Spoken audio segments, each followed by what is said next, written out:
այս հակառուսականության գեներացվող ատելության ֆոնին ձեզ շարունակում են մեղադրել Հայաստանը Ռուսաստան-Բելարուս միութենական պետության կազմեցնելու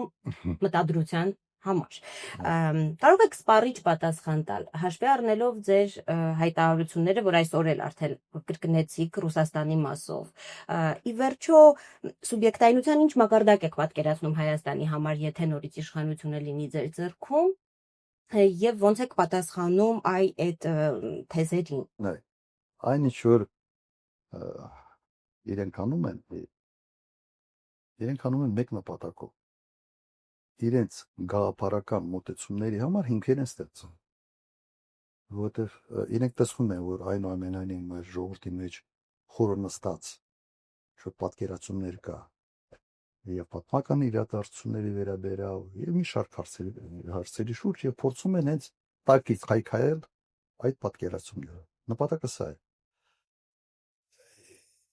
Թեման ես գիտեմ, որ ինձ փորձում են անընդհատ ինձ կապել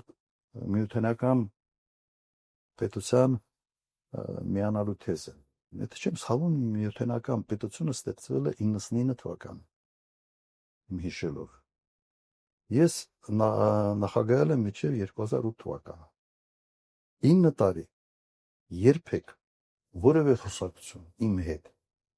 Հայաստանին միավորելու միութենական պետություն չի եղել։ Ռուսաստանի նախագահի հետ։ Ոչ Ելցինի հետ ժամանակին որ ստացվել է, ոչ Պուտինի հետ։ Փորձերը չի եղել։ Ոչ էլ Լուկաշենկոն երբևէ խոսած։ Նույնիսկ մեծ հարցը, եթե մենք այդ հարցը դնեինք, իրենք մեզ հալա նախապայմաններ կդնեին, թե ոչ։ Ըստ տպավորությունը այնպեսին է, որ սենց կաղնած ասում են, թե երբ կկլանեն Հայաստան այդ միության մեջ։ Ես ձեզ անկեղծությամբ ասում եմ, երբևէ այդ խոսակցությունը իմ հետ չեն ունեցել։ Հիմա ընդհանրապես միութենական պետության մասին եւ ձեր ցանկությունների, որտեղ իրենց դեռ մի կողմ։ Այդ ես ուզում եմ ուղղակի այդ բանը, այդ ստերեոտիպը մենք ճիշտ հասկանանք, չկա այդպիսի բան։ Չի եղել ամենայն դեպս այն ժամանակ։ Հիմա ինչի են փորձում այդ միութենական պետության թեզը անընդհատ օգտագործել եւ հատկապես երբ խոսում են իմ մասին, իսկ իմ մասին վերջի ես մի երկու ամիսը ոնց որ մենակ իմ մասին ուրիշ հերոս չգիտեմ երևի այդ բանի հայտնի բանի սկեչից։ Նայեք, Լուկաշենկոն բավական երկար ժամանակ դեմոնիզացվել է արևմտյան լրատվամիջոցին, բավական երկար ժամանակ։ Եվ վերջում գումարվեց նաև այն հանգամանքը, որ Լուկաշենկոն գնաց Շուշի, եթե չեմ սխալվում, հարաբերությունները Իլհամ Ալիևի հետ եւ մեր մոտ բան է ստեղծվել, բավական բացասական վերաբերմունք է ստեղծվել Բելարուսի նախագահի նկատմամբ։ Եվ այդ բացասական վերաբերմունքը հիմա ասենց շահագործվում է 100%։ Դրա համար են միշտ անընդհատ այդ թեման շոշափում։ Իմ նախագահության ժամանակ եւ միջև իմ նախագահությունը երբեք Բելարուսը որևէ քայլ չի արել,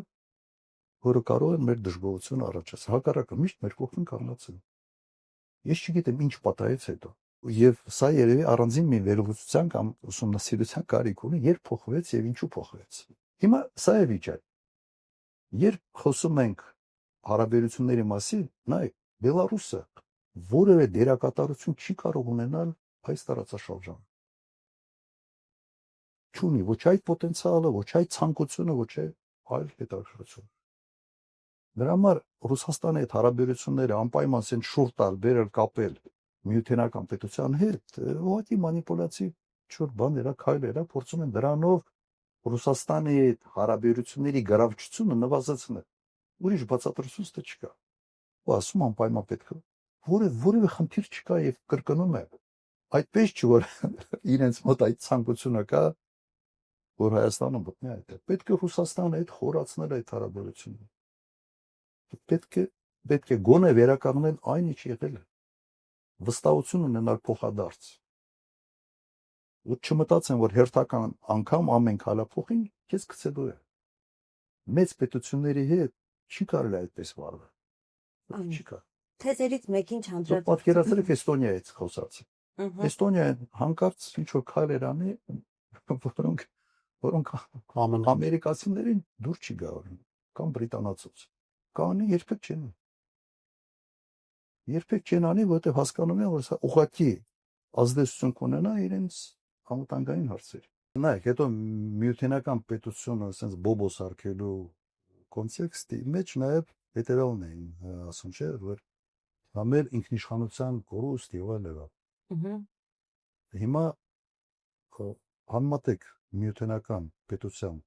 ինքնիշխանության կորուստը, այսպես ասենք, եւ Եվրոմիության համացան եզրեր չկա։ Եվրոմիությունը ունի Եվրոհազնաժողովի նախագահ 27 կոմիսար, ամեն պետությունից մի։ Ամեն մեկը մի ուղղություն է։ Ըստ էության մի մարմին է, որը հնարավորություն ունի նույնիսկ պատժելու, տուգանելու, ինչ որ բաներ պարտադրելու, կա Եվրոխորհրդարան, որոնք ուղղակի քվեարկությամբ են ընտրվում։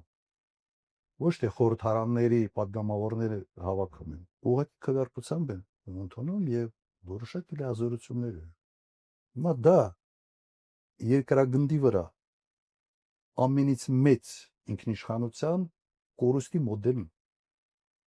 Եվրոմիությունը։ Միութենական պետությունում այդպիսի բաներ չկա, ինչ որ մի երկու-երեք կառույց կա, որ ավելի շատ ֆորմալ բնույթ է կրում։ Երկու նախագահներ իրար հետ պայմանավորում են գործ առաջ։ Հիմա սովերենության կորուստը, այդ ինքնիշխանության կորուստը որտեղ ավելի շատ։ Եթե ձեզ համար երակա խնդիրը ինքնիշխանությունն է,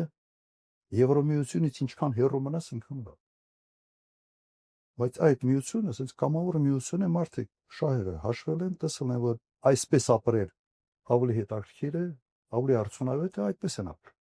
Վերջերս մի բան լսեցի, մեկը ասում է, բան ինքնիշխան փափաղող Մոսկվա գնաց։ Ոնց հետաքրքիր նախադասություն էր։ Ինքնիշխան փափաղը, իսկապես ինքնիշխան է կոստյումի վրա։ Իշխող քաղաքական վերնախավի հայտարարություններից կարելի է դուրս բերել այդ թեզը, որ ավելի շատ ռուսներն են սադրում ատելություն թուրքերի նկատմամբ, քան պատճառներ կան իրականում պատմականորեն։ Մենք այդքան խելք չունենք ինքներս հասկանանք, թե մեր հետ ինչ է պատահել եւ Ռուսաստանը մեզ պիտի ինչ-որ ատելություն։ Դուք որտեղ եք դա նկատում։ Որ սովետի ժամանակ համալիրն է կառուցել ցեղասպանության։ Մենք երբ է կառուցել։ Կառուցվել։ Դա իրականում է սա եւ անլուրջ եմ համարում եւ առաջերտին անհարգալից վերաբերմունք հենց հայ ժողովրդի նկատմամբ։